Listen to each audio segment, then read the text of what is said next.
some, he was described as a man of humility, and others praised his leadership, describing it as that of servanthood. Today, we are reflecting on the leadership legacy of 60th Republican President-elect Edgar Lungu. And of course, my guest on the People's Space podcast is none other than Professor Bizeck Phiri. He is a seasoned political analyst and he is an academician as well. And today we will be taking time just to look at some of the things and the influence that the late 60th Republican President Edgar Lungu did have on the political landscape of this country where leadership is concerned. And my name is Wenson Mavor. Professor, you are welcome to the People's Space podcast. Thank you very much for having me on the program at this time of the year and of the month when we are mourning the demise of our 60th president, Edgar Lungu. Obviously, as you have mentioned, it's one of those trying times that the nation is going through again. We've been down this path, and obviously, we do not pride ourselves as a nation to be here, but these are circumstances that are beyond our control. But just to get into our conversation, Professor, before we start reflecting on this important topic, people would love to get to know exactly who you are. As per tradition on this particular podcast, we do give our guests a chance just to get to know them a little bit. So who is Professor Bizeck outside the world of academics and say, political commentary? Thank you very much. I'm Professor Bizeck Phiri, a professor of history at the University of Zambia, where I've worked for the past 42 years. I've been teaching at the University of Zambia for 42 years. I'm a father, a husband with 4 children who are all grown up, living on their own. So the home now, when I go home, it's just me and my wife and the grandchildren. Okay. Yeah, but I've been a person who has followed the political development of this country, and I cherish to contribute. Part of the nature of our work as academicians is what we refer to as a contribution to community service. So when you are invited, like the way you invited me today, is one of those things that is cherished by the University of Zambia, that we share our knowledge with our community and our fellow citizens, so that we are not just teaching in class, but also what is it that is happening in the larger world, how are we contributing to that? So when I'm invited the way you invited me, we see that as a recognition of the University of Zambia as well. Okay. So let us get right into the meat of our conversation today. And obviously we're looking at, the legacy of late 60th Republican President Edgar Lungu. In your opinion, Professor, you've been around for quite some time. You've seen virtually all the political dispensations in this country, ranging from the first administration after independence, that was the UNIP, up until where we are today. In your opinion, what do you think can be said to be the most noteworthy accomplishment of the late President Edgar Lungu during his term? Thank you very much for that very important question. The late President Edgar Lungu, 60th President of this country, one of the things that was very, very observable of him was how humble he was. He was a person, a leader who listened, was a person who led on the basis of what people wanted to see happen. But also, he's a leader who came from a very humble background. And that humbleness was also portrayed in the way in which he led the people. And one of the things also that are very, very significant was a person who wanted to contribute, picking up from where he found things and moving forward. He was a leader who did not look at those who were there before him as people who had not achieved anything. He cherished what others had done. And therefore, he was a leader that was building on to what others had already started. So in other words, he was a person who was looking at things as what can I contribute to what others have already started. You may recall that before he became president, he served as minister in 2 ministries. And on the basis of that, that is why when the person he was serving under minister, when he died, when Michael Sata died, he took over. And his taking over was to continue what was already there. So in other words, his vision was a vision of saying, let me contribute to what has already been started. So when you look at what he did, he was building on what was already there. He was a leader who did not say what others did was useless. I'm going to do my own things. That was not Edgar Lungu. Edgar Lungu was a person who was saying, let's work together as a team to continue and build on what others had already done and others have already started. So that was very, very significant. One of the things, Professor, obviously, that we tend to see when it comes to politics, a field that you're quite familiar with, is the twisting of narratives half the time that to some extent influence and affect the perception that people end up having of a particular administration, of an individual. And I love the fact that you've mentioned that, when he came on, he said, I will continue to carry on the legacy. One of the things that would love to find out, obviously, from you is when we look at his leadership style, you described him as a person who was humble. To what extent or what effect did his leadership style have on the nation when it comes to political leadership and just perhaps leadership in general? I think one of the things that was very, very significant because of his style, from being a humble person, he was a leader who was united people, brought people together to work as a team. So in other words, he was a team leader. He was not a person who you would say was a leader who say, I know it. There's nothing you can tell me. He listened. And on behalf of listening, he was able now to be able to say, let's move forward. In other words, he was a person who learned from others and carried on, but at the same time, as he was leading, he was also carrying people along with him. In other words, he was not a leader who was leaving people behind. He was a leader who was working with everybody, working together. As we are aware that Zambia is a democratic country. So in his way of doing democracy, he was not a person who was a leader who was demonizing the opposition. That was not the type of leader he was. He was a person who wanted to show that even those in the opposition had also a role to play. Because that's how democracy works. You don't kick, you don't step on the opposition. That was not Edgar Lungu. He gave them a chance to make a contribution.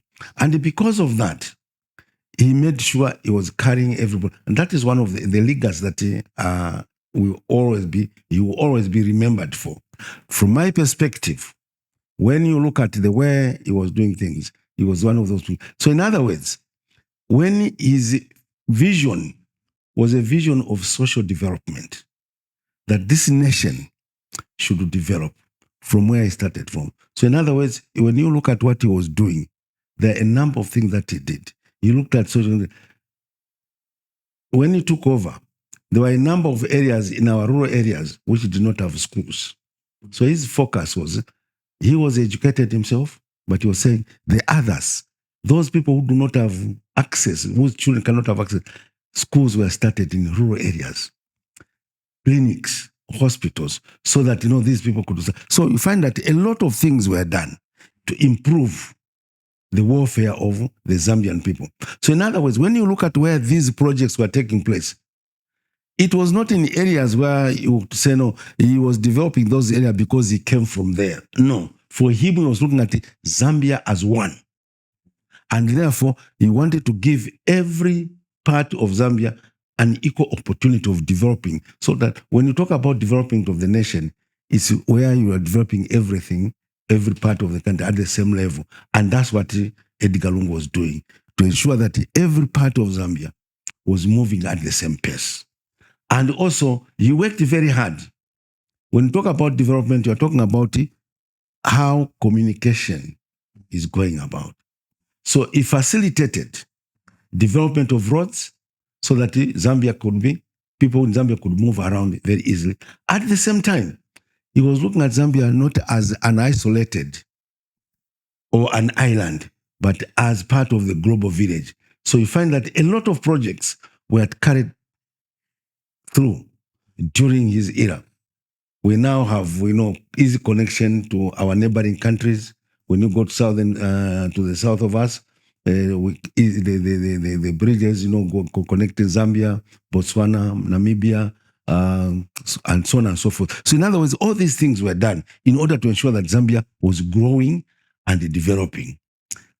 You may recall also, like I said, he took over from Michael Sata. Now, remember, when Michael Sata was president, he declared a number of colleges that they should become universities. Should be upgraded to universities, yes. Yes. Mm-hmm. Now we have about 9 public universities, but those were pronounced by President Michael Sata. When Edgar Lungu took over, when he became after the demise of Michael Sata, he ensured that these institutions matured. Now they've matured. So in other words, we have now the Zambian child has access to university education, not just depending on Zambia, University of Zambia, Copperbelt University, and Nkrumah, but a lot of other universities. So all that, Edgar Lungu ensured that these institutions grew. So in other words, he was focused on developing this country. So that was one of the legacies that you should be remembered for. One of the things, obviously, that I got to learn, as a journalist who had an opportunity to cover the 60th Republican president on different programs altogether, is that people that were very close to him would always say, Edgar is an intelligent man. They would always say that. But when you go to the politics side of things, Professor, you would hear sometimes, politicians politicians will say all kinds of things just to be able to drive a certain narrative or discredit the other. They would sometimes paint this picture of we have one of the dumbest president, for lack of a better term, and things like that. But those that were close to him, including others that were in the opposition but knew the president, they would say that he was an intelligent person. Your thoughts on that?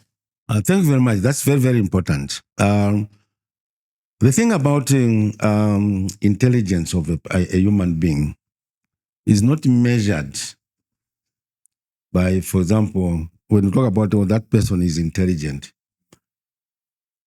in the broader world, you are not measuring that this person got an A in this subject and so on and so forth. The intelligence of Edgar Lungu, and as those that were close to him were talking about, was his analysis of the environment in which he was operating. In other words, he was always looking at what is the best way forward for this nation. What is the best way forward for this party, the PF, which I'm leading? How can we ensure that this party achieves its goals and objectives? What can this party do in order to satisfy the ordinary citizen?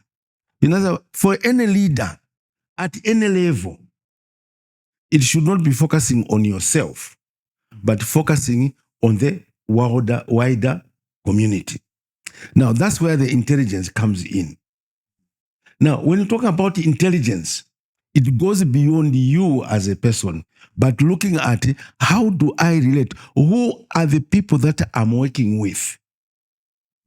Who can ensure that our objective, our policies are achieving what we want to achieve? So in other words, how do you relate yourself with these other people? That's part of the intelligence that people are talking about. How wise, we're talking about wisdom now. So, in other words, we can say Edgar Lungu was a wise leader who understood his environment. You may recall that he was an MP first in a constituency in Lusaka province, but one of those constituencies that people would consider as backward. Okay? Now, in other words, he was living with the people who are on the ground. So, in other words, he understood, how do I uplift these people to be like everyone else? So that requires intelligence and wisdom. So this is where, from my perspective, when people talk about Edgar Lungu was an intelligent leader. And I'm also saying he was not just intelligent, but also a wise leader in terms of the choice of people that he was working with. One of the things that you mentioned, which I also alluded to in my opening statement, was his humility, which a lot of people spoke to. And I believe in 2016, when he had an opportunity to be able to take over from the late President Michael Sata, one of the things that also made a lot of Zambians feel or pick him to be the ideal candidate was his humility as a leader. And obviously that's a quality that is very, very key when it comes to leadership, but not only leadership, even just general in life, humility is very, very important. Do you think that when we talk about, say, the issue of cadarism and the patriotic front, do you think that his humility was perhaps something that people took advantage of? And just generally, what would be a word of advice to everybody right now that is currently active in the political space when it comes to the issue of humility? What can they learn from the late Republican President Edgar Lungu? Thank you very much for that question. Yes, President Edgar Lungu was a very humble, showed all aspects of humility. When we talk about humility, here's a person, you never saw Edgar Lungu speaking to the nation in a voice threatening. He talked very humbly.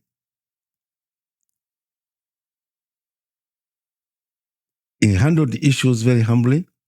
Now, because of that humbleness, sometimes in normal human beings, the way we are, we want to take advantage. You think when somebody is humble, as showing all aspects of humility, there's a tendency to think he's a weak leader. Mm-hmm. And that is one of the mistakes that society makes. So when you hear and when you listen to people talk, those that are not looking at the positive aspects, those that are focusing on the negative aspects, will tend to emphasize that humility as not something that a leader should have. They would see a strong leader as a leader that is always trying, more or less, threatening people, fighting people. But that was not Edgar Lungu. Edgar Lungu was human. But in that humility, those that were close, that were following, realized that this is the kind of leader that you need. Now, something that I need to mention here is that we are talking about President Edgar Lungu. Edgar Lungu was a student growing up under the UNIP era, as you said in your opening remarks. Mm. In other words, he learned a lot from the first Republican president. The first Republican president emphasized so much on it, under the philosophy of humanism, that you need to love your neighbors, you love yourself. That was very, very critical under Kaunda.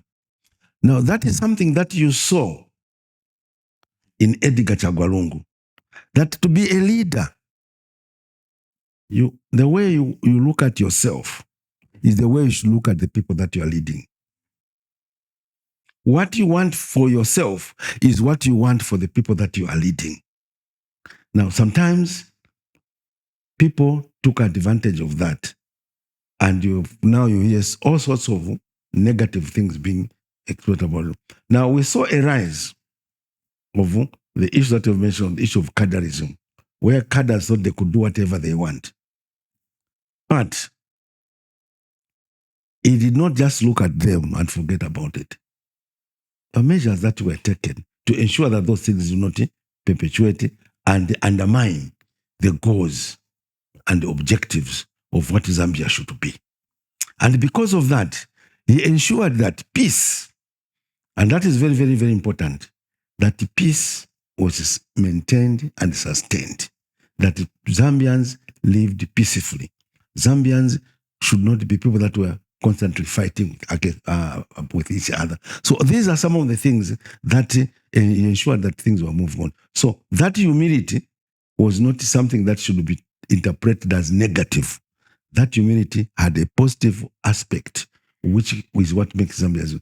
And because of that, he contributed also to the peaceful transition when he lost elections to allow the new government to take back over.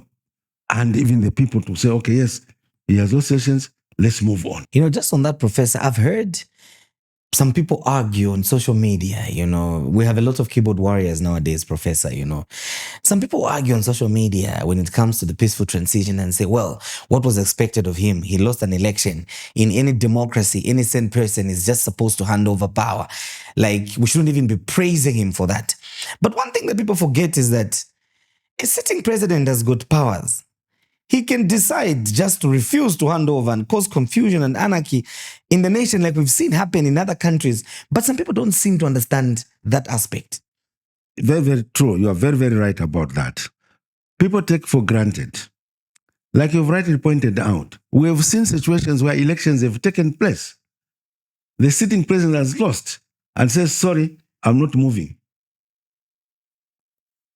And the crisis starts, war starts. Now, if our leaders, and this is what I'm saying, the foundation, we're talking about the 60th president, we need to look at the foundation that the first Republican president, Kenneth Kaunda, put in this country. President Kaunda was very, very powerful, very strong. In 1990-91, when people said, no, I think we have had enough of one-party participatory democracy. We need to have multi-party democracy. President Kaunda amended the constitution to allow, to facilitate formation of opposition political parties. In other countries, it never happened. But President Kaunda signed to say, okay, opposition parties can be formed. And the movement for multi-party democracy, which was an organization then, registered as a political party and won the elections in 1991. When the MMD won, what did Kaunda do? Kaunda humbly, peacefully handed over the tools of authority to President Chiluba. You will recall, Chiluba served his 2 terms, and there was an attempt for him to say no, to try and amend the constitution for the 3rd term. To have a 3rd term. The Zambians themselves, the citizens, said, no. We agreed that only 2 terms. And we will stick to that. We will stick to that. And Chiluba handed over to the next president. That process has been, so I'm talking about building on what has happened, the foundation. And therefore, when Edgar Lungu were talking about, after serving his term, he had the authority, like you've said. But when he lost elections, what did he do? Just like from the background where he came from, he also said, this is Zambia. This is how we do things. I've lost an election. I'm handing over to the next president. So in other words, that was not an indication that he was a weak president. He was simply saying, this is what the people of Zambia agreed and resolved, that that's how we are going to manage our political system. And therefore, that in itself demonstrates leadership.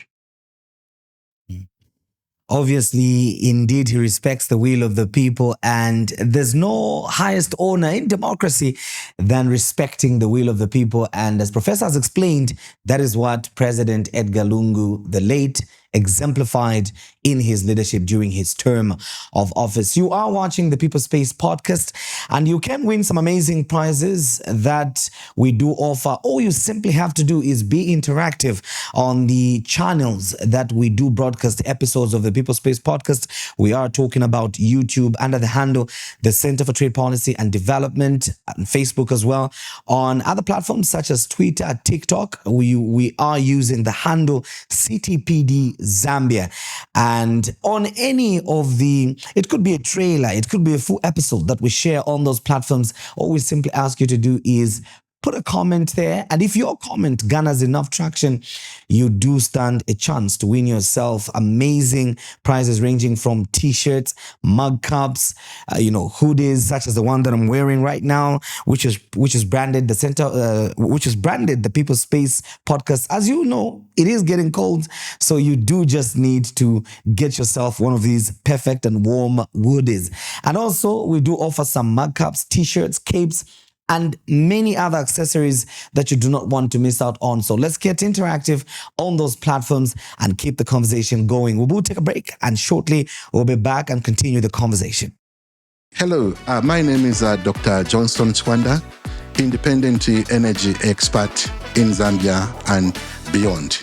Join me as we'll be discussing pertinent issues in the energy sector, the energy sector reforms, the power purchase agreements, how they can be used to shape and unlock project funding, and how they can harm a country if they are not shaped well. Welcome back to People Space Podcast. And let me remind you once again of this great and amazing opportunity that you do have as a person that follows this particular program and podcast. All you simply have to do is comment on one of the avenues in which we do broadcast these episodes. It could be YouTube, Facebook, Twitter, or perhaps TikTok. And on YouTube, we are under the handle the Center for Trade Policy and Development. On Facebook, same handle. And on Twitter and TikTok, it is CDPD Zambia. So once you comment, and if your comment on any of the episodes or trailers of the People Space podcast starts to garner enough traction and reaction, you do stand a chance to win yourself some amazing prizes ranging from t-shirts, mug cups, hoodies, shirts, and all kinds of amazing accessories, some of which could serve as interesting memorabilia that you could be proud of as you continue on with your life. Now, we are discussing the legacy of the 60th late Republican President Edgar Lungu, who recently passed on. And my guest today is Professor Bizeck Phiri, all the way from the University of Zambia. He is a seasoned political analyst and an academician as well, and he is sharing some perspectives, having had the privilege to witness all the administrations since independence. We are obviously getting some wisdom and just reflecting on the leadership of late President Edgar Lungu. Professor, you mentioned, some of the positive attributes and some of the leadership that we took advantage of. I'm using deliberately the word took advantage of from a premise of oftentimes when a person is alive, we rarely tend to appreciate people. But when they are no more, we sit down and reflect and say, you know what? I think we took advantage of this because this person was there, and we didn't really appreciate. But in your view, starting from President Kaunda, coming to President Chiluba, all the way to President Levi Mwanawasa, coming all the way to President Rupia Bozanibanda, Michael Sata, Edgar Lungu, what do you think are some of the challenges that our late President Edgar Lungu, the former president, faced? Thank you very much for that very important question. From what you have said, in life, it's like when you are in school, when you are teaching. Sometimes when I'm teaching and I ask questions, I say compare and contrast. And that's what life is all about. Comparing and contrasting. Comparing and contrasting. Now, in the process of comparing and contrasting, sometimes we lose sight of the realities in which the people that were comparing and contrasting went through. Each of the presidents, the 6th president, now we have the 7th president, each one of them At different times, we are faced with different challenges. When now we are talking about the issue of compare and contrast, how did they handle the challenges that they faced? Our focus in this discussion is the 60th president of this country, President Edgar Lungu. What challenges did he face when he took over as president? You recall that he took over the presidency of this country not through a normal procedure where a head of state has served their term and they say, no, now you've served your term, let's have elections. And the person that was there, the incumbent loses, but that was not the he came into that office because the immediate past president had passed on. Now, you are trying to build the confidence of people that have lost a president in sitting, a sitting president. Now, when you are looking at Edgar Lungu, therefore, you are saying, how did he manage that transition? How did he manage that transition? That is very, very important. You will note that people were still at the back of their minds, at the back of our minds. We are looking at what Michael Sata had done and was doing, and what we hoped, what we are visioning, the vision that we had. Because when a person comes to power, we have a vision. There's something that we're looking forward to. And this person leaves before they've accomplished what people are expecting. And Edgar Lungu comes in and takes over. How did he manage that? This is where now we're talking about the humble leadership of this person. How he managed that transition to keep Zambians together. To keep Zambians from talking about irrelevant issues, moving away from the focus of developing the country to focusing on developing the country. So in other words, he was able to carry. It's like a game when people are running on a relay. You are waiting for somebody, your colleague is running and hands over to you. Now, if you are going to win as a team, it means you have to do your best. And that's exactly what Edgar Lungu did after taking over from the departed Michael Sata. He kept the nation together. People were still mourning. He took over when people were still mourning. He was still mourning Michael Sata. He took over and moved together with the people with him. Now, that is a very, very important legacy that we cannot forget about the kind of leader that he was.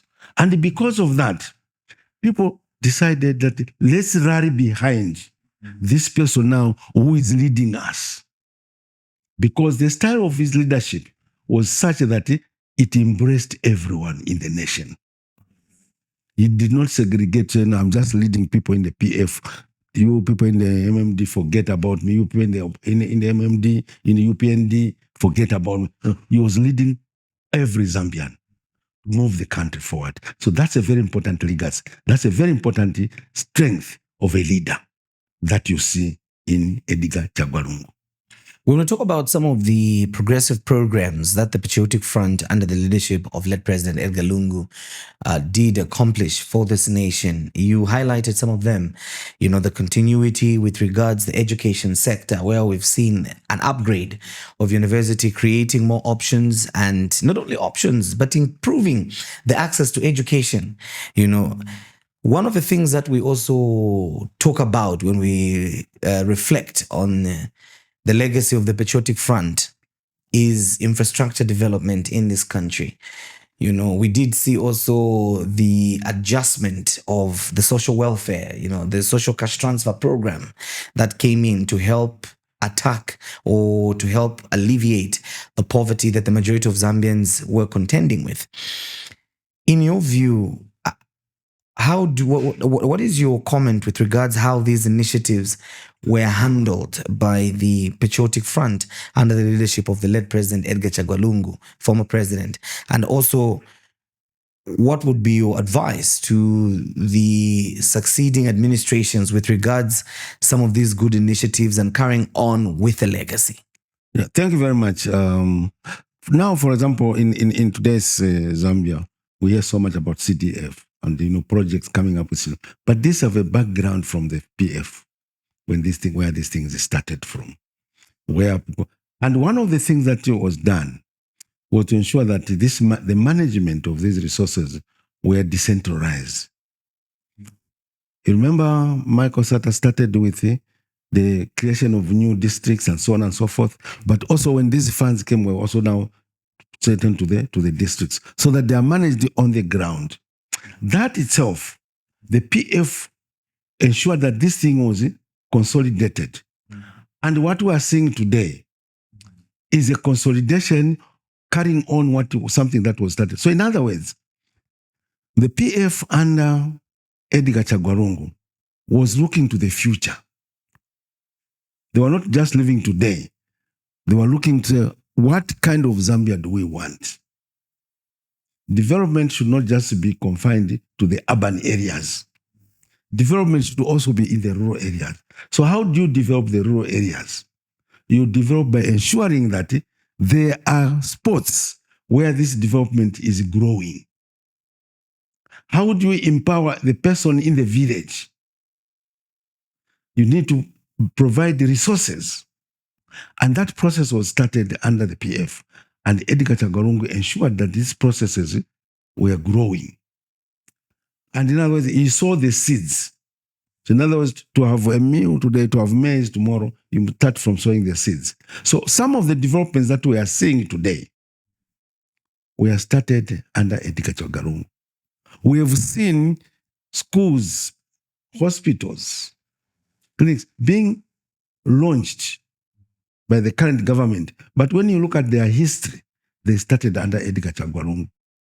But because they are at a national level, they are being carried on, just the way he carried on what he started. So in other words, there were a lot of things that he did to ensure that Zambia was better. Infrastructure. Some of the roads construction that we are seeing were started during his era because he was looking to the future. Now, as human beings, we are created by God. God is the one who determines how long we are going to be on this earth. In other words, once we have been given that opportunity, we do our chance, but somebody else carries on. And Edgar Lungu, the legacy that he left is to ensure that these things were done and benefit the people of this nation. So that is something that you cannot take away from Edgar Lungu. Interesting. So when we talk about the resolve that a leader is supposed to have, is, earlier on, Prof, you referred to the fact that, he's a person that respected the will of the people of Zambia, and that was demonstrated through the handing over of power smoothly without any qualms or whatsoever. One of the things that again comes to the fore, which I remember correctly, was one which was a hot topic in this country at some point. When we live in what is called a woke culture, Professor. People in my generation, there's this belief in what is called the woke culture, human rights, exaggerated. I would like to use the word exaggerated human rights at the end of the day. So one of the hot topics that I would like to refer to, for me, in my opinion, which was, I think, one of the defining moments for President Edgar Lungu's leadership legacy, was when the country was at the crossroad, was when the country needed to take a position, to state clearly what we stand on when it comes to what is now being referred to as part of the woke culture, which is the issue to do with the LGBTQ, rights and things like that. President Edgar Lungu, unlike many leaders that would struggle world over to come out and state their position, came out in an interview and told the world, as Zambia, this is what we believe in. This is where we stand as a country. And for me, I think that was one of those defining moments for his leadership as a person that was not afraid of the consequences, but said, you know what? I don't care what people say. What I care about is what the people of Zambia say about this. Your thoughts on that? Thank you very much. That was a moment when Edgar Lungu truly told the world that Zambians have their own way, they have their own values, they have their own traditions, and he was not afraid.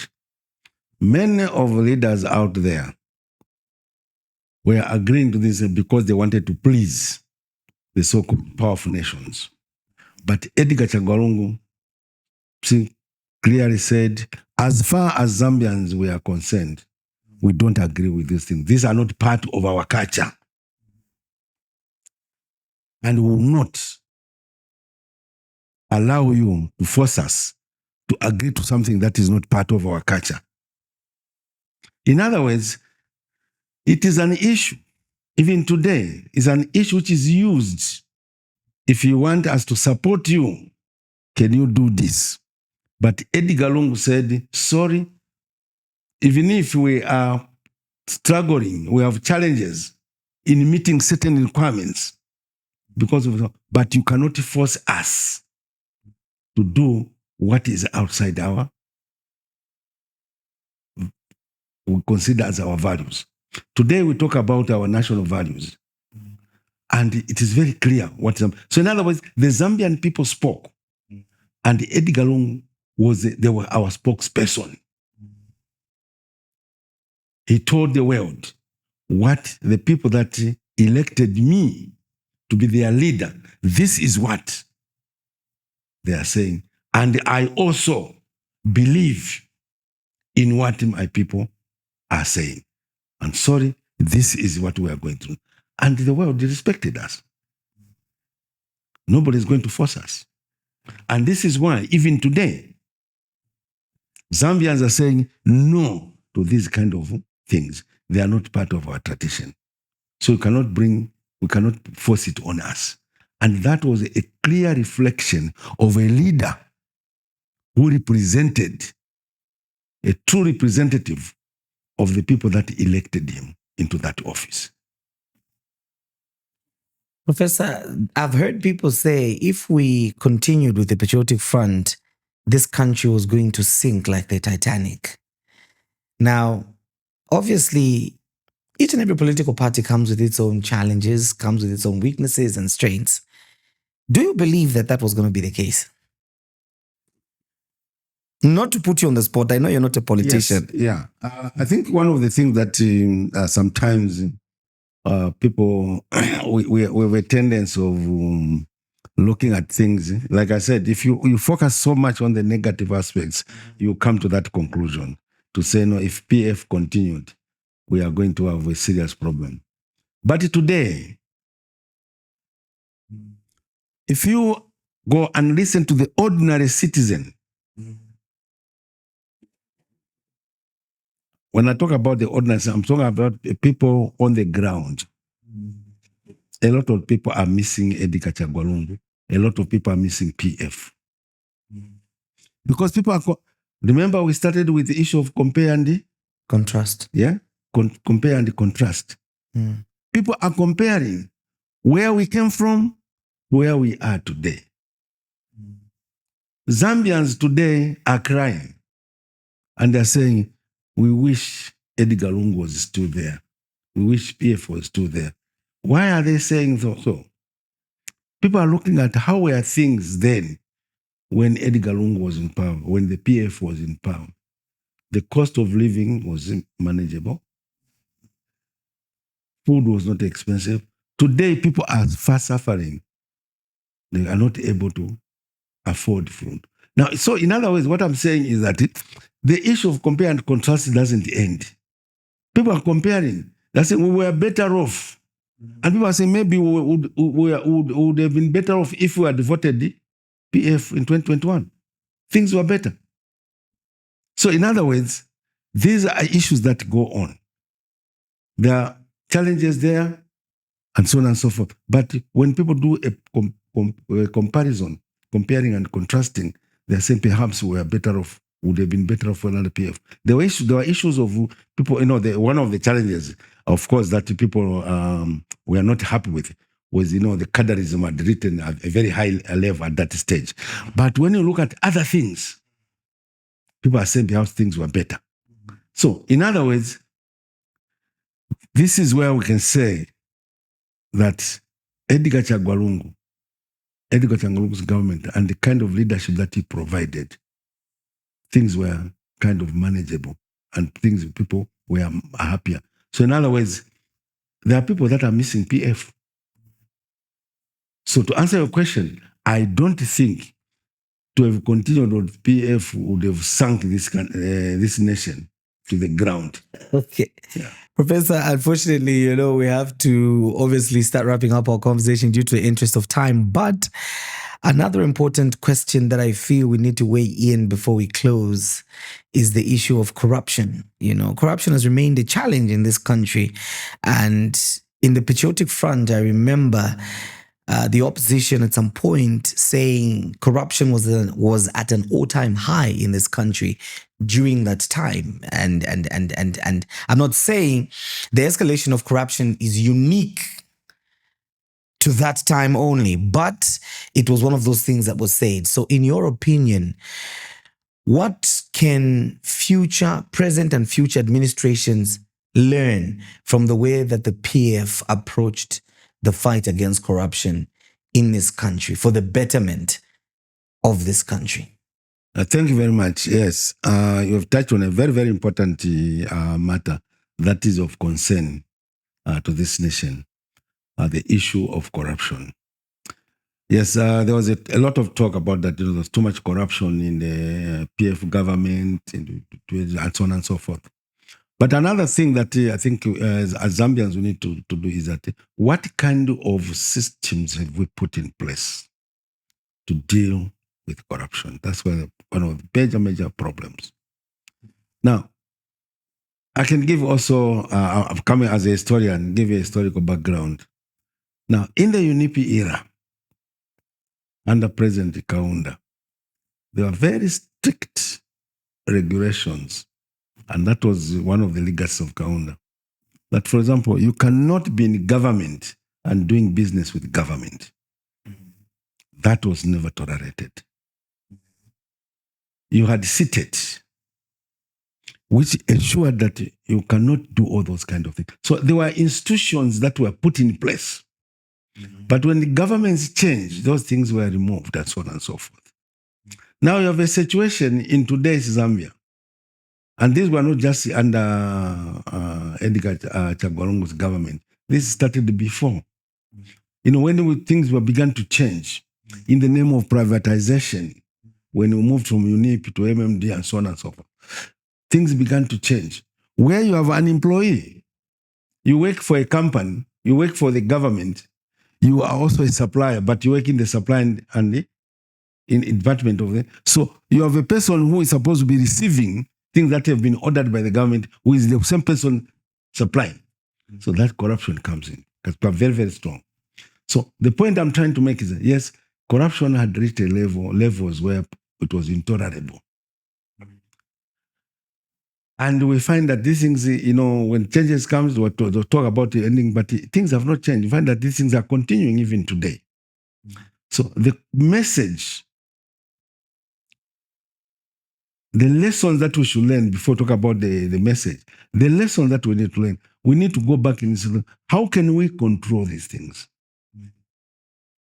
We need to have very strong measures so that you cannot be the same person doing one thing and then on the other side, you are doing something else. At the end of the day, undermining the institutions. So the message for me, the message to our leaders is let's detach. You cannot have a person working in an organization also attached. That's why we talk about, we've heard so much the debate that has been going on. If you've been following, that people need to declare their assets and so on. What do you own? What on? Now, this declaration it has been a very big debate. People say, no, what is it that you are doing? What advantages are you taking by virtue of you being a leader? Don't use your position as a leader to take advantage to do business with government. So, of a lot of things, we have a number of people that are facing criminal charges and so on. So, in other words, it's not just about, okay, the law will catch up with you, but it's about putting measures in place that those things should be avoided to start with. That corruption should not be tolerated. Now, for corruption to end, you need citizens that are committed to serving the nation. You want to go into politics? Be a servant of the people. Don't go into politics because you want to become rich. That's where the problem is. Go and serve the people. If you are a servant of the people, you don't need to be rich. You can be poor, but still be a servant of the people. But the problem that we have now is, I've heard of languages where, during election time, when people are campaigning for elections, it's now our time. Now, you ask, is your time to do what? To eat. To eat. Now, this eating you are eating through corruption. Now, that's not because you are saying, because I'm in office now, nobody can come to me and investigate me. But what happens when you are out of office? You are being haunted. I don't think that's what we need. A leader that can be, you leave office, you are at peace, enjoying life without worrying, is somebody following me? No, that's not should not be the way to live. So, in short, we need to continue fighting corruption in this country, and it starts with our leaders. Thank you very much, Professor, for coming through to the People's Space podcast. Thank you very much. It has been a pleasure. So my guest, ladies and gentlemen, there you have it, has been Professor Bizeck Phiri, all the way from the University of Zambia. Academician, historian, and of course, political analyst, has been contributing positively to the political discourse in this country that has helped to shape policy and, just to be able to enhance the quality of politics in this country. And today we're reflecting on the leadership legacy of the late 6th Republican President Edgar Lungu, who recently went to be with the Lord. And we were looking at some of the things that, as we celebrate the life of this leader, that God gave us an opportunity to be able to be in the steering wheel of this country and to serve this nation. What are some of the key things that he did achieve during his term? What are some of the key lessons that can be learned by leaderships such as the present and those for the future? Because remember, we always have to consult history to be able to make quality decisions in the present that will have a positive impact in the future. And basically, that is what we were doing today by simply looking at the legacy of the late 6th Republican President Edgar Lungu. Before I check out, I would like to remind each and every one of you that you can be interactive with us on our various social media platforms where we do broadcast the episodes of the People's Space podcast. And all you simply have to do is simply comment, and it could be through the tags and the conversations, your thoughts on some of the topics that we do have and the conversations that we do have on this platform.